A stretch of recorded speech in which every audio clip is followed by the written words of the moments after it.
मूळचा कहलगाव येथील रहिवासी असणारा अभिषेक अलीकडेच तो नाथनगरमधील मकसन बरारी येथे मामाकडे राहण्यास आला होता. तसा त्याचा मामा संतोष हा कशीदाकारी करत असे, शिवणकाम करत असे, पण हे त्याचे दाखवण्याचे काम होते. प्रत्यक्षात तो गुन्हेगारीत सक्रिय होता. सायबर फसवणूक रॅकेटमध्ये तो सहभागी होता.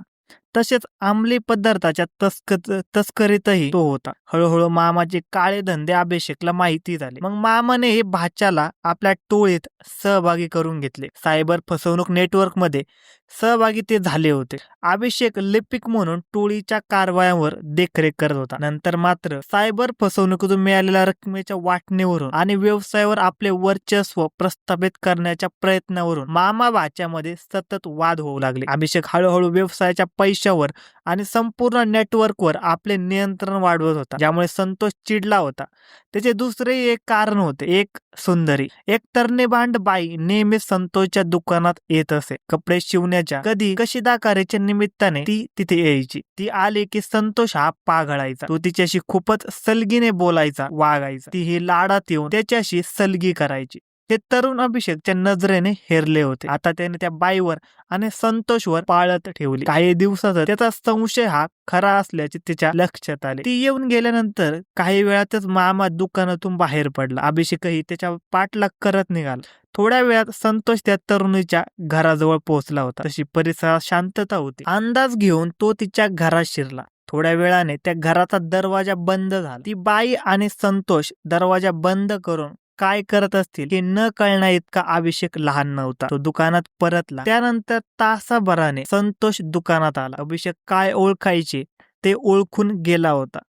ती तरुण विवाहिता होती, अंगाने भरलेली होती. अभिषेकचेही लग्न झाले होते. त्याला एक मुलंही होते. पत्नी लहान मुलासह गावीच असे, तर अभिषेक मामाजवळ राहत होता. त्यामुळे त्या तरुणीला पाहून त्याच्या मनात वासना जागी झाली. ती नेहमी दुकानात येत असल्याने अभिषेक सोबतही तिची ओळख झाली होती. आता अभिषेकने तिला गाठायचे ठरवले. त्यासाठी त्याला वेळ लागला नाही. संतोष दुकानात नसताना ती आली तेव्हा अभिषेकला तिने विचारले, मामा कुठे आहे? तो म्हणाला, बाहेर गेले आहे. काय काम होतं का? ती म्हणाली, हो, थोडे काम होते. अभिषेक म्हणाला, मी करून देऊ का? तेव्हा ती महिला म्हणाली, नको नको, त्यांच्याकडेच काम होते. मी आहे की, मला सांगा, मी करतो काम. अभिषेक जरा जास्त जोर देत म्हणला. तेव्हा ती म्हणाली, नको रे, माझे फक्त तुझ्या मामाकडेच काम आहे, त्यांना माहिती आहे सगळं. त्यावर अभिषेक डोळा मारत म्हणाला, मामापेक्षा मी जास्त चांगलं काम करून देईन तुमचं, एकदा देऊन तर बघा. त्याच्या या बोलण्याने ती चपापली होती. तसा तो जवळ आला. हळू आवाजात म्हणाला, मला सगळं समजलं आहे, मला तुम्ही आवडता. ती संकोचली. तो धमकीवाजा बोलला, विचार करून सांगा, मी कोणाला काही बोलणार नाही. ती खाली मान घालून निघून गेली. पण अभिषेक सारखा तरुण आपल्यावर फिदा झाला आहे हे पाहून तिच्या मनातही आनंदाच्या उकळ्या फुटू लागल्या होत्या. संतोषने आता 50 पार केली होती. तो पैसे देत होता, गरज भागवत होता. हे जरी खरे असले तरी तिशीच्या आतला तर्नाबांड अभिषेक सुखात कमी पडणार नव्हता हे तिच्या लक्षात आले. तिच्या मनात कालवा कालव झाली. आधीच ती संतोष सोबत प्रेम संबंध ठेवून होती. आता संतोषचा भाचा अभिषेक तिच्यावर प्रेम करू लागला होता. त्यालाही तिला नाही म्हणवले नाही. काही दिवसात तिच्याकडून त्याला ग्रीन सिग्नल मिळाला. तो स्त्री सुखापासून वंचितच होता. त्याने मामाच्या पावलावर पाऊल टाकत तिचे घर गाठले. दुपारी सगळीकडे सुखसुखाट असल्याची वेळ साधून तो तिच्या घरात शिरला. तिला काही कळण्याच्या आतच त्याने तिला मिठी मारली. हे काय करतो, सोड ना, असे म्हणत तिने मिठीतून सुटण्याचा प्रयत्न केला. पण त्याने मिठी जास्तच आवडली होती. तिचा विरोध हा खोटा होता. त्याने जास्तच आवडावे म्हणून ती लटका राग दाखवत आहे हे ओळखून त्याने तिला आवळून घेतले. तिच्या ओठांवर ओठ टेकवत त्याने तिचा आवाज बंद केला. तिच्यावर चुंबनाचा वर्षाव करत त्याने तिच्या शरीराशी चाळाचाळी सुरू केली. दुपारच्या वेळी कुणी येणार नाही याची खात्री असल्याने तीही त्याला साथ देऊ लागली. तो अधीर झाला होता. त्याने क्षणभरात तिचे ब्लाउज काढले आणि तिने तिचे टनकटंच तण बाहेर आले. त्या मांसल गोऱ्या पानगोळ्याचे तो मर्दन करत चोखू लागला. त्याचे ओठ तिच्या ओठांवर, गळ्यावरून, स्थानावरून फिरत होते. त्याचे हात तिच्या पोटावरून, नाभीवरून फिरत नितमांना कुस्कर करू लागले होते. तिच्या उत्तेजना प्रचंड वाढल्या होत्या. शरीर सुख न मिळालेला तर्नबांड अभिषेक चांगलाच तापला होता. पाहता पाहता वस्त्रे दूर करून जे पाहायचे ते त्यांनी खुले केले. भर दुपारी तिने त्याच्या समोर जवानीचा सारा खजिना खुला केला होता. तो तर हपापलेचाच होता. तो तिच्यावर अक्षरशः तुटून पडला. केवळ वासना शमवण्यासाठी नाही, ते एकमेकांना भेडले होते. मनसोक्त शरीर सुख घेऊन ते बाजूला झाले. तिने दिलेल्या सुखाने तोही हरकून गेला होता. तर तिलाही एक दमदार गडी मिळाल्याने तीही खुश होती. संतोष मामाच्या तुलनेत अभिषेक तिला जास्त सुख देणारा वाटला. त्यामुळे ती आता अभिषेकला जास्त वेळ देऊ लागली. अभिषेकचे त्या तरुणीशी वागणे बोलणे बदलले होते. ती दुकानात आली तरी अभिषेक सोबत जास्त वेळ बोलते. तसेच अभिषेक मध्ये मध्ये गायब होतो. हे सगळं संतोषच्या मनात शंका निर्माण करणारे ठरलं होतं. त्यामुळे तो आता अस्वस्थ राहू लागला. त्याच्या मनात अनेक शंकांचे जाळे तयार झाले होते. तो अभिषेकच्या पाळतीवर राहू लागला. मामा भाचा दोघेही एकमेकांपासून लपून एकाच तरुणीची इश्काचा खेळ खेळत होते.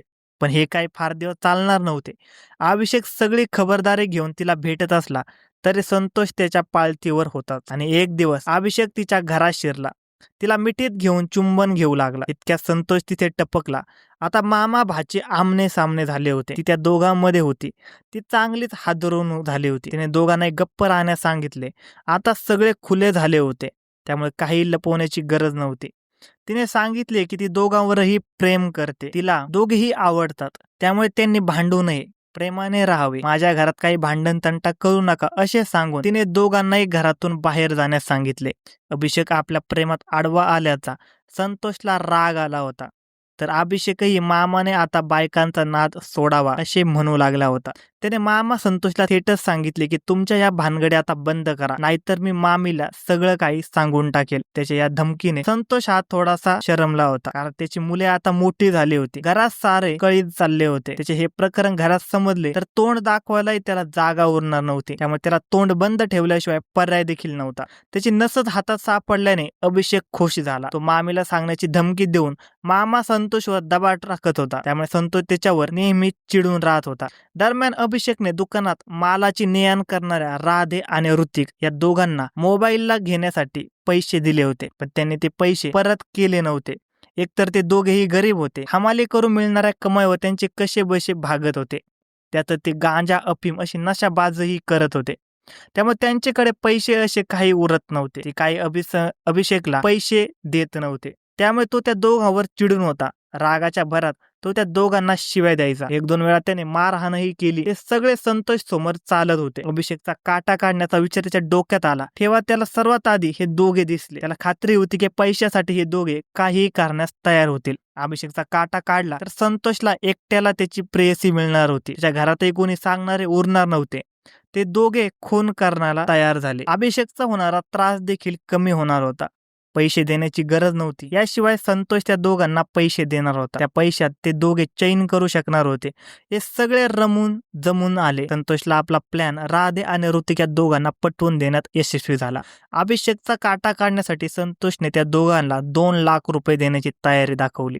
2 लाख म्हणता त्या दोघांची नियत फिरली. संतोषने तातडीने त्यांना ऍडव्हान्स म्हणून 10,000 रुपये दिले. त्यातील 5,500 रुपये खर्च करून त्या दोघांनी करवतीचे पाते, धारदार चाकू असे साहित्य खरेदी केले. तर संतोषने त्यांना एक गावठी कट्टा मिळवून दिला होता. प्लॅन प्रमाणे राधे आणि ऋतिक या दोघांनी आयुष्यालाही सोबतीला घेतले. अभिषेकला 23 डिसेंबर रोजी गाठले. चहा प्यायला जाऊ असे सांगत त्या तिघांनी त्याला रिक्षामध्ये बसवले. त्याला कसलीही शंका आली नाही, कारण ते काही दगा करतील असे त्याला नव्हे तर कोणालाच स्वप्नातही वाटले नव्हते. ऋतिक रिक्षा चालवत होता तर अभिषेकला मध्ये बसून राधे आणि आयुष दोघे जण 2 बाजूला बसले होते. काही यानंतर गेल्यानंतर त्या दोघांनी अभिषेकला दाबून धरले आणि राधेने बंदूक रोखली. अचानक आलेल्या प्रसंगाने अभिषेक घाबरला, पण मारेकराने त्याला संधी दिली नाही. राधेने त्याच्या पायावर गोळी मारून त्याला जारबंद केले. तर आयुषने त्याच्या गळ्यावर चालून वार करत त्याची हत्या केली. चालत्या रिक्षेत त्या तिघांनी त्याचा खून केला होता. रात्री उशिरापर्यंत ते नशेत मृतदेह घेऊन भटकत होते. पहाटे 4 वाजण्याच्या सुमारास ते एक पडक्या घरात गेले. तिथे त्यांनी त्या मृतदेहाचे करवतीने 3 तुकडे केले. जवळपास 5-6 तास म्हणजे सकाळी 9 वाजेपर्यंत ते मृतदेह कापत होते. तिकडे दिवस उगवला. भाचा अभिषेक अजून घरी आला नव्हता, म्हणून मामा संतोष पोलीस ठाण्यात गेला. आपला भाचा काल रात्री दुकानातून कुठेतरी गेला आहे, पण अजून परतला नाही अशी मिसिंग त्याने दाखल केली. हा त्याच्या प्लॅनचा भागच होता. आता पोलीस बेपत्ता अभिषेकचा शोध घेऊ लागले. तिकडे दिवसभर ते तिघे मृतदेहाचे तुकडे घेऊन बसून होते. त्याचे ते तुकडे दिवसभरात 3 वेगवेगळ्या पोत्यात घालून पोती शिवली होती. रात्री 11 वाजण्याच्या दरम्यान त्यांनी ती 3 पोती रिक्षात घेतली. ते गंगा नदीच्या पुलावर गेले. तिथे त्यांनी एक पॉटर फुगून दिले. तिथून पुढे नंतर तिसरे पोते फेकून ते निवांत परत आले. काम तर फत्ते झाले होते. आता आपल्या वाटेतील अडसर दूर झाला या आनंदात मामा संतोष होता. तो रडण्याचे नाटक करत होता. अभिषेकला शोधत होता, पोलिसांकडे जात होता, पण अभिषेकचा काहीही मागमूस लागत नव्हता. यातून आपण सुटलो असे संतोषला वाटत होते, पण 28 रोजी पोलिसांना नाटेकाठावर एक संशयास्पद पोते असल्याची खबर मिळाली. पोलिसांनी जाऊन खातरजमा केली असता त्यामध्ये मृतदेह आढळून आला. त्याला डोके आणि पाय नव्हते. या निर्गुण हत्याकांडाने पोलीस यंत्रणा सक्रिय झाली. हा मृतदेह कोणाचा, बाकी भाग कुठे आहेत, याची इतर क्रूर हत्या कोणी आणि का केली असे अनेक प्रश्न होते. काहीही पुरावा नव्हता, पण त्या भागातील सीसीटीव्ही मध्ये एक धागा सापडला. एका रिक्षातून उतरून 2 तरुण हे पोते टाकत असल्याचे दिसले. ही रिक्षा होती ऋतिकची. तो सापडला आणि मग बाकी सगळं घटनाक्रम उघडकीस येण्यास वेळ लागला नाही. मृतदेह सापडल्यापासून अवघ्या 24 तासात पोलिसांनी या घटनेचे गूढ उलगडले. या प्रकरणी मामा संतोषसह 4 जणांना अटक करण्यात आली आहे. या घटनेचा अधिक तपास पोलीस करत आहेत. धन्यवाद मित्रांनो. अशाच नवनवीन मराठी क्राईम स्टोरीज ऐकण्यासाठी आजच आपला युट्यूब चॅनल क्राईम कट्टाला सबस्क्राईब करा आणि या घटनेबद्दल तुमचे काय मत आहे हे आम्हाला कमेंट सेक्शन मध्ये नक्की कळवा.